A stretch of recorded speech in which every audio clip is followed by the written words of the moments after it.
Hello everyone, I'm Dalton of the Movie Nights, and if you're listening to this, it's because you want to hear my uncensored and unfiltered thoughts and opinions about the world of movies, and so thank you so much for being here. Sorry again there's no video just yet.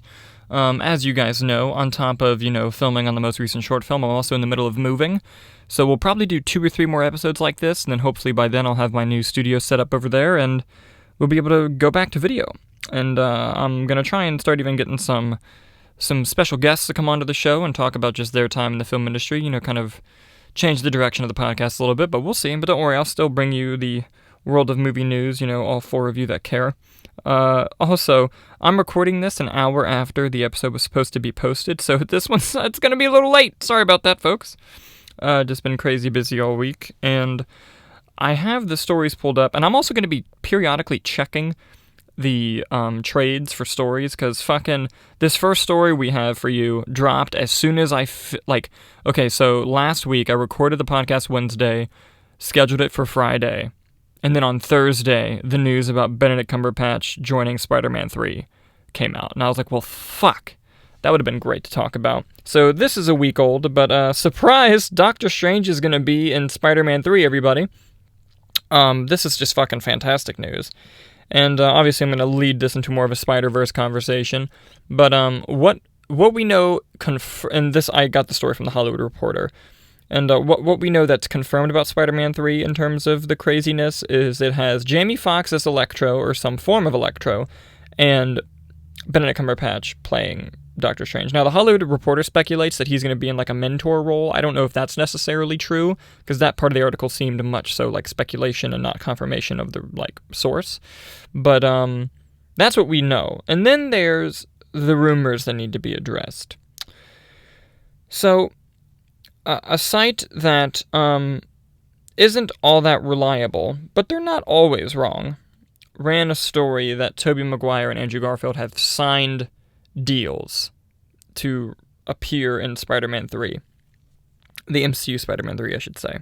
Much like Benedict Cumberbatch and Jamie Foxx. Now, if that story was true, then the major trades would have reported it right after, because that's what happens when one story is true and someone does it first. So when the major trades didn't report it, I'm like, okay, the story is not true. But then other outlets started running separate stories that don't exactly confirm that story, but are similar to it.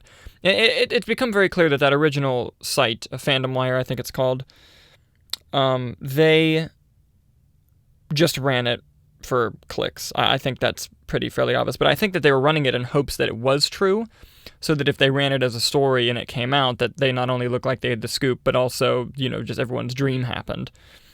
And, other, scoop people like Grace Randolph, she's not necessarily the most reliable, but she also has had some decent scoops in the past. According to her sources are saying that, basically, no deals have been signed, but Feige's interested in that Tobey's playing hard to get. Again, I'm not really going to believe that until some major trades report it, because, like I said, she's been kind of back and forth in the past on her sources. Nice channel. She runs a nice channel. It's just that, when it comes to scoops, she's not always the most reliable. And, but yeah, so a ton of stuff is going on. But now, right before I recorded this, I was ready to just say, oh, don't believe the bullshit until the major trades say it, like I was just saying. But then something happened yesterday. ET Canada reached out to Sony, just, for shits and giggles, for the memes, and asked them, hey, is there any validity to the rumors that Tobey Maguire and Andrew Garfield are joining Spider-Man 3? And Sony's response was, those rumored castings are not confirmed. And it's like, whoa, wait a second. So they deny that it's happening, but they also didn't. If it was no, because we've seen people in the past. Remember when people were saying that Spider-Man showed up after the credits of Age of Ultron? And then Joss Whedon was asked at a press conference, hey, is Spider-Man? And he was like, no. No, it's not happening. So, if things are definitely not happening, that tends to be how they're answered. So Sony's kind of not fully no answer does actually leave me kind of oh shit, maybe something is being planned, because their exact wordings are, those rumored castings are not confirmed. And what it makes it sound like is they're trying to get them, they just don't have them yet.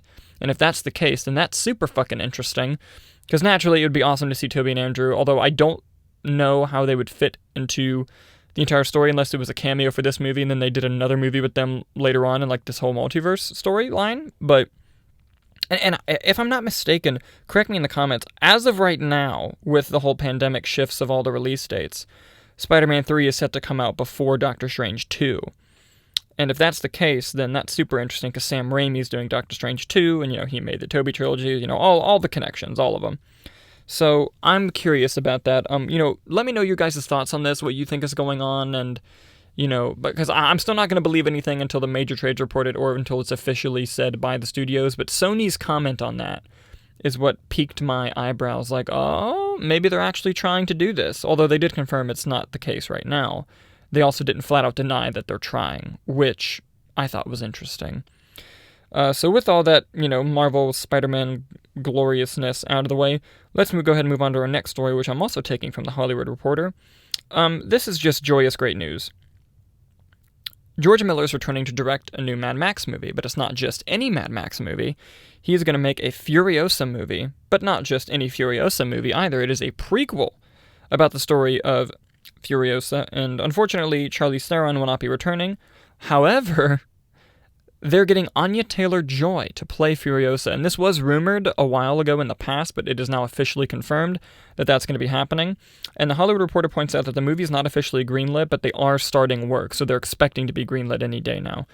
And joining Anya Taylor-Joy in the cast in unconfirmed roles is Chris Hemsworth and Abdul Mateen II, who was famously Black Manta in Aquaman, and he's had a bunch of other awesome roles. Yeah, I'm beyond excited about this news. I fucking loved Mad Max Fury Road. I thought that was one of the best movies of 2015. I thought on a thematic level, it really did a great job just using the dynamics of filmmaking and storytelling to explain what was going through the headspace of these characters in that specific weird world that they were in. And, just on top of that, you have these incredible chase and practical action sequences and, the amazing Tom Hardy and Charlize Theron. And the fact that George Miller is still able to pull things off like that at this age, and the fact that he's passionate about this prequel story is amazing. And Charlize Theron was briefly mentioned by both George Miller and Anya Taylor-Joy, Anya Taylor-Joy, God, she's such a great actress, I'm so excited. But Anya Taylor-Joy basically was just like, I'm not going to try to emulate Charlize at all because she did such a good job. I'm just going to kind of take it my own, and, and it's in a previous headspace because it's in the past, and it's like, all right, that's cool. And George Miller also said that, he loved Charlize and would use her again, and he thought about doing, like, de-aging technology, but he watched The Irishman and was like, the technology's not there yet. And I would have countered with, have you seen those Marvel movies? Like how Michael Douglas looks like 80s Michael Douglas? It's crazy. But, but at the same time, we're getting Anya Taylor-Joy out of it, so I am not mad in the slightest. I think that's awesome. I would be curious to see who Chris Hemsworth and Abdul Mateen are playing. It's going to be really, really fascinating to see, and I am just... This is repetitive, but I'm beyond stoked. I cannot wait for this movie. Obviously, we're going to be waiting a long time, because not only are we currently in COVID times, but also Mad Max movies take a long time to make because of just the scale of them. So I'm very, very excited to see how that goes, and hopefully we'll get it as soon as possible and not 10 fucking years from now. Moving on to our next story. This one, I'm really interested in this. I got this from Deadline, who I believe had the exclusive. Let me make sure on that, though. Yes. So Ridley Scott and Joaquin Phoenix worked together on Gladiator. I believe that's the only film they've worked on together. I could be wrong about that. Correct me in the comments. But they are going to be working on a new film together because Ridley Scott apparently has just wrapped on The Last Duel, which is the film with Ben Affleck, Matt Damon, Adam Driver. It's going to be amazing. And he is now making a biopic about the great Napoleon, the, French military leader. And Joaquin Phoenix is set to play Napoleon. They're going to be collaborating together again. The movie is going to be called Kit Bag. And mark me down as excited. Obviously we don't know a whole lot about it other than Joaquin Phoenix playing Napoleon and Ridley Scott's directing it, but all you needed to say was Ridley Scott, Joaquin Phoenix, and I didn't really fucking care what the movie was about, let alone something that's actually historically interesting. I'm really curious to see how their dynamic is going to be similar or different from the times that they worked on Gladiator. I'm curious to see what kind of, Napoleon he's going to be playing, because we've seen Napoleon a few times in cinematic history, but it's not like a character that many actors try to play. I wonder how much, because in the Deadline article, it doesn't really talk about the specific... Oh, nope, it does right here. I am stupid, and as I'm rereading it, it says, the film is an original and personal look at Napoleon's origins and his swift, ruthless climb to emperor, viewed through the prism of his addictive and often volatile relationship with his wife and one true love, Josephine. The intention of the film is to capture Napoleon's famous battles, relentless ambition, and astounding strategic mind as an extraordinary military leader and war visionary. So there you go. That's what Kit Bag is going to be about. And, I'm really excited for this. Again, it's probably going to be a while till we see it, especially because, epics take a while to get made anyway, and I have a feeling this is going to be something like that, considering the last time Ridley Scott and Joaquin worked together, it was Gladiator. I'll be looking forward to more information about this film as more of it comes out, and because, Joaquin Phoenix isn't going to be, doing press interviews ahead of time. He fucking hates doing that. And so I'll have to look out on Ridley Scott's end to see what they're going to be talking about in terms of everything that's going to be going on for this movie. And David Scarpa is writing the script, who also wrote All the Money in the World, also directed by Ridley Scott. That was also a really good movie. Yeah, no, this is really exciting news, and I, for one, will definitely be in that theater when it comes out, if it even comes out in theaters, if they're even still around, which is another thing we're going to be talking about a little bit today. I briefly mentioned last week that Regal did close all their doors, which is unfortunate. AMC and Cinemark do not seem to be doing the same thing, which is good for me in terms of, having a job.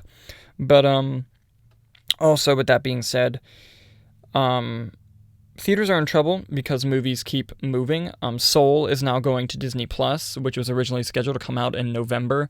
No Time to Die has moved its date to 2021. The only really major release that's still supposed to happen right now is Wonder Woman at Christmas, and even then, as every day goes by, it's less and less likely that will keep its release date. Unless New York theaters open before Christmas, or LA, I highly doubt that that's going to happen, like, that Wonder Woman will stay on that date. But I saw this article on Deadline that I thought was interesting, and Warner Brothers and Universal, bosses, higher-ups were interviewed about theaters, or studios buying out theaters, because as we reported a while ago, that's legal now. And they kind of laughed off the idea and said no, but we're hoping that they do fine. And we had talked about beforehand that no studio is going to want to buy a theater, but it was still kind of sad to see they kind of laugh at the idea of just remotely saving the theaters themselves.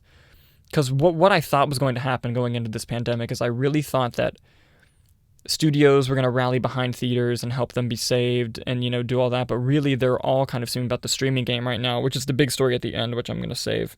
But, I understand that things have to change and you have to make adjustments based on information. But this whole thing of studios really kind of leaving theaters in the dust really upsets me. And filmmakers in NATO have written letters to Congress asking that theaters be bought out or saved, and the studios really just aren't doing anything in terms of, trying to save theatrical exhibition, and it's really kind of shitty. I mean, holding off movies and pushing them to next year instead of just putting them on streaming is a sign that they want that theatrical exhibition, but, I see so many articles and things that just piss me off about, how, oh, why don't they just move it onto Disney Plus or HBO Max, whatever property? And it's like, well, yeah, you're going to make some money on Disney Plus or whatever streaming service, but yeah, it's not what you'd make at the theater. And, I'm just going to go ahead and use this to go into our last story, another short episode, yay.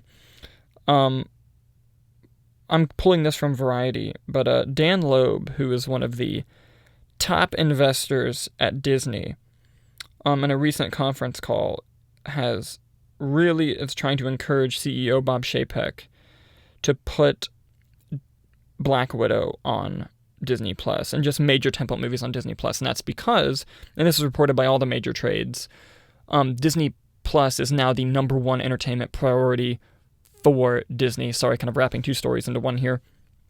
But what that means is, summarizing those articles, there's now a new division at Disney that will decide where the content goes. So basically, anyone who's making a movie or TV show, or we'll go movie, anyone who's making a movie now has no idea or no say whether it's released theatrically or on Disney Plus. A separate division is going to make that decision as the content's being made or after the content is finished. Which, for now, I understand, but I hope that doesn't stay, because that's kind of shitty.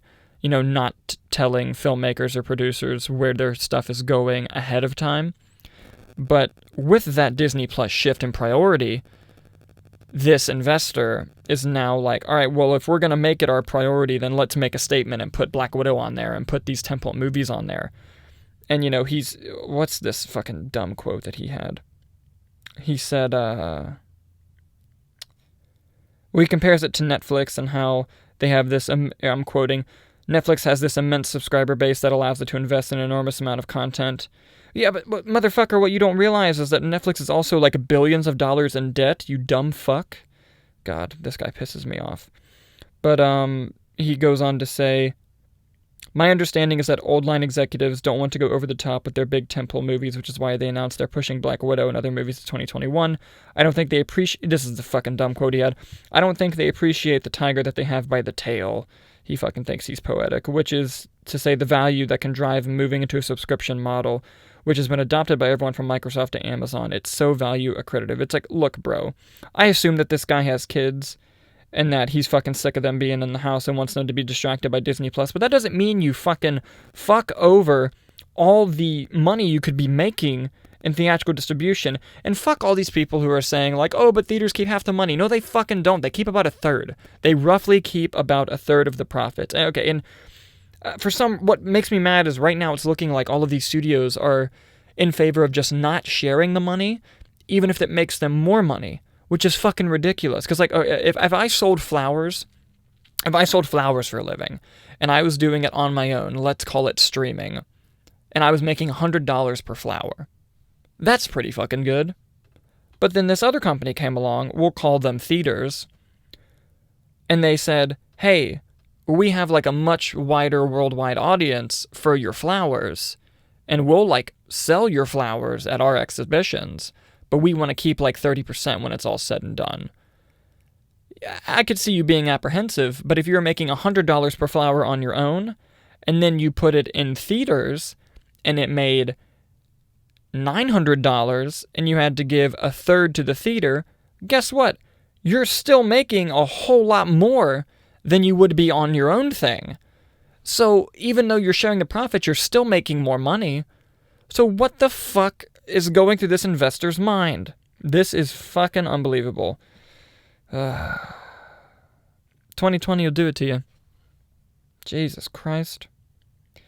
Yeah, I hope that Bob Chapek realizes what a dumb decision that would be, and I hope that other investors don't try to bully him into making that decision. The good news is that Bob Iger is still the chairman of the board, and I don't think he is going to allow something like that to happen anytime soon, because they tried it with Mulan, and it failed. It failed hard with the $30 subscription, because now you can get it for $30 outside Disney Plus. They kind of screwed over their own subscribers there, and so they're putting Soul on Disney Plus at no charge, which was the smart thing to do. And it's just fucking unbelievable that they're even thinking about putting major tentpole movies on streaming. And, on the Warner Brothers side, Patty Jenkins has said Wonder Woman is not going to streaming. So that might move again past Christmas, like I was saying, but it's not going to streaming, which is a great idea. Good job. And, even when you look at Tenet, it didn't do that great domestically, but New York and LA theaters were closed. And the theaters that were open, which were sparingly across the U.S., were able to pay their employees and stay open, albeit at reduced hours and probably wages. But they functioned and they kept it alive for a while. And overseas, Tenet did fine. It was just the American numbers that were bad because we fucking don't know how to control this virus properly. But, I'm not going to get into that on the show. But, yeah, it's the whole thing's just a big bag of dicks, and hopefully we can get out of it soon. But, yeah. in terms of the show, I think that's really all I have for you guys today. But, be on the lookout for updates about the local. The trailer should be coming out next month, as well as the poster. And, the film's not going to come out till sometime next year. But, follow the social media for more updates on that. Facebook at Movie Nights, Instagram and Twitter at Nights_movie. And, thank you guys so much for watching, and we'll see you next time.